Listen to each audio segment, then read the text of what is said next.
Medical కాలేజీల ప్రైవేటీకరణపై కూటమి ప్రభుత్వ నిర్ణయాన్ని ఖండిస్తూ మాజీ ఎమ్మెల్యే గంగుల బీజేంద్రరెడ్డి ఆధ్వర్యంలో నంద్యాల జిల్లా ఆళ్లగడ్డలో భారీ నిరసన ర్యాలీ నిర్వహించారు. పార్టీ కార్యాలయం నుండి 4 రోడ్ల ప్రధాన కూడలి వరకు కొనసాగిన ఈ ర్యాలీలో అబ్జర్వ్ బూడ శేషారెడ్డితో పాటు నేతలు కార్యకర్తలు భారీ సంఖ్యలో పాల్గొన్నారు. సర్కార్కు వ్యతిరేకంగా పెద్ద ఎత్తున నినాదాలు చేశారు. వైఎస్ రాజశేఖర రెడ్డి విగ్రహానికి విజేంద్రరెడ్డి పూలమాలలు వేసి నివాళులర్పించారు. అనంతరం తహసీల్దార్కు వినతి పత్రం అందించారు. పేద ప్రజల ఆరోగ్యంపై కూటమి ప్రభుత్వానికి చిత్తశుద్ధి లేదని మాజీ ఎమ్మెల్యే గంగుల మండిపడ్డారు. జగన్మోహన్ రెడ్డి గారు ఏదైతే మన ప్రభుత్వంలో ప్రతి జిల్లాకి కూడా ఒక గవర్నమెంట్ మెడికల్ కాలేజ్ ఉండాలా, ఒక గవర్నమెంట్ హాస్పిటల్ ఉండాలా అని చెప్పేసి ప్రతి జిల్లాకు కూడా గవర్నమెంట్ మెడికల్ కాలేజ్ శాంక్షన్ చేసి దాదాపు దాంట్లో 7 మెడికల్ కాలేజీలు పూర్తి చేసి మిగిలిన 10 కాలేజీలు వివిధ దశల్లో పూర్తి చేయడానికి సిద్ధంగా ఉంటే అలాంటి కాలేజీలను ఈరోజు ఆపేసి ఆ కాలేజీలు పూర్తయితే జగన్మోహన్ రెడ్డికి ఎక్కడ పేరు వస్తుందో అని వాటిని ఈరోజు ప్రైవేటీకరణ చేయాలా. అది కూడా ఎకరాకి 100 రూపాయలు. అంటే ఒక్కొక్క కాలేజీ 50 ఎకరాల్లో ఉంటే ఎకరాకి 100 రూపాయలు అంటే 5,000 రూపాయలకి ఒక సంవత్సరానికి ఒక కాలేజీకి 30 ఏళ్లకి ఓ కాలేజీలని ప్రైవేటీకరణ చేయాలా. ఆ తర్వాత ఇంకా మళ్ళా ఇంకో 30 అంటే 60 ఏళ్ళు ప్రైవేటీకరణ చేయాలా అని వాళ్ళు కంకణం కట్టుకున్నారంటే ఒక్కసారి ఆలోచన చేయండి. అంటే ఎంత దురాలోచన ఉందో. కరోనా వచ్చినప్పుడు మనందరం కూడా చూసినాం. కరోనా వచ్చినప్పుడు ప్రైవేట్ హాస్పిటల్ తాళం వేస్తే మనం ఏం చేయగలిగినాం? అమ్మో వాయు అని తిరగగలిగినాం. కానీ ఎవరైనా మనల్ని ఆదుకున్నారా?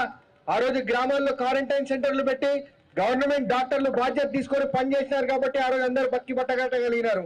అట్లాంటి విపత్కర పరిస్థితులు వస్తే మళ్ళా వాటిని ఎదుర్కొనే విధంగా గవర్నమెంట్ మెడికల్ కాలేజీల ప్రైవేటీకరణలో భాగంగా వ్యతిరేకిస్తున్న కార్యక్రమంలో భాగంగా పెద్ద ఎత్తున నిరసన చేస్తూ ఎంఆర్ఓ గారికి వినతి పత్రం ఇవ్వడం జరిగింది.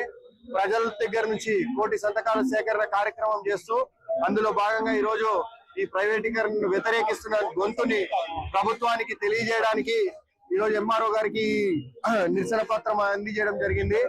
ఈ రోజు మీరు గమనిస్తే పేద ప్రజలన్నా గానీ, పేద ప్రజల ఆరోగ్యం అన్నా గానీ, వాళ్ళ విద్య పట్ల గానీ కనీసం మర్యాద లేకుండా ఈ రోజు స్టార్ట్ అయిన కాలేజీలను కూడా ప్రైవేటీకరణ చేసే కుతంత్రం ఏ విధంగా జరుగుతుందో అందరూ కూడా గమనిస్తా ఉన్నారు.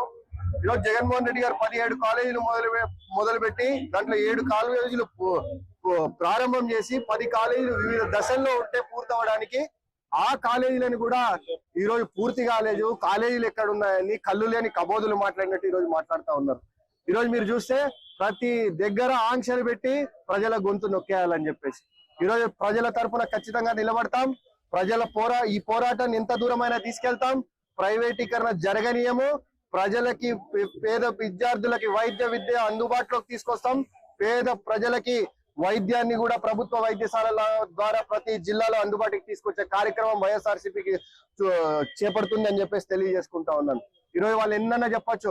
ఈ రోజు ఆరోగ్యశ్రీయే బంద్ చేసేసినారు. ఈ రోజు ఆరోగ్యశ్రీ లేదు. ఈ రోజు పిల్లలకు ఫీజు రియంబర్స్మెంట్ కట్టట్లేదని పిల్లల్ని ఇంటికి పంపించే పరిస్థితి.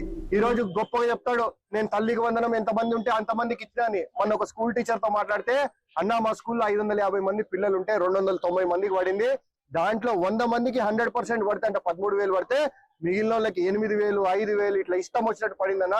అడితే గ్రీవెన్స్ రైజ్ చేయండి, పడుతుందని చెప్తున్నారు. కానీ దాని గురించి ఎవరు పట్టించుకునే పరిస్థితి లేదని చెప్తా ఉన్నారు. గవర్నమెంట్ మెడికల్ కాలేజీల ప్రైవేటీకరణలో భాగంగా వ్యతిరేకిస్తున్న కార్యక్రమంలో భాగంగా